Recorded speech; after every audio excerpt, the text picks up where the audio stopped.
नमस्कार विठ्ठल भक्तांनो, तुमच्या आवडत्या विठ्ठल वाईब्समध्ये तुमचं मनपूर्वक स्वागत. आज आपण जाणून घेणार आहोत अशा एका संत कन्येची कथा जिच्या भक्तीने स्वतः विठ्ठलालाच घरकाम करायला भाग पाडलं. ही कथा आहे संत जनाबाईंची.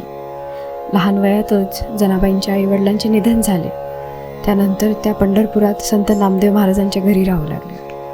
दिवसभर घरातील कामं, दळण कांडण, झाडलोट, भांडी घासणं, पाणी भरणं, पण या सर्व कामांमध्येही त्यांच्या ओठावर एकच नाव असायचं, विठ्ठल विठ्ठल. त्यांच्यासाठी घरकाम हे ओझं नव्हतं, तर विठ्ठलाची सेवा होती. एके दिवशी जनाबाई दळण दळत होत्या.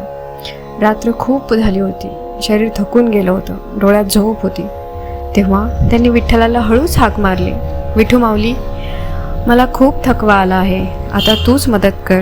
आणि काय आश्चर्य, स्वतः पांडुरंग साध्या गवळ्याच्या रूपात त्यांच्यासमोर प्रकट झाला. तो जात्यावर बसला आणि जनाबाईंसोबत दळण दळू लागला. जनाबाई म्हणाल्या, देवा, हे काम शोभतं का तुला? त्यावर विठ्ठल हसत म्हणाला, जनी, माझ्या भक्ताची सेवा करणं हाच माझा सर्वात मोठा अलंकार आहे. असं म्हणतात की कधी विठ्ठल झाडू मारायचा, कधी पाणी भरायचा आणि कधी शेणाच्या गोवऱ्या थापायला मदत करायचा.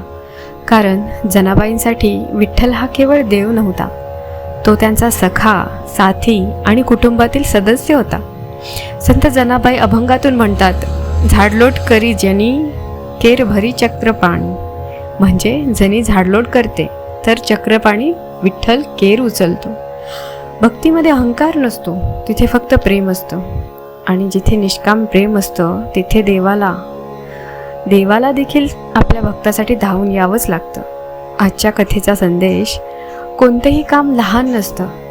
जर प्रत्येक काम आपण ईश्वर सेवा समजून केलं तर आपल्या जीवनात ही विठ्ठलाची उपस्थिती जाणवू लागते. चला विठ्ठल नामाचा गजर करूया. पुंडलिक वरदा हरी विठ्ठल, श्री ज्ञानदेव तुकाराम, पंढरीनाथ महाराज की जय.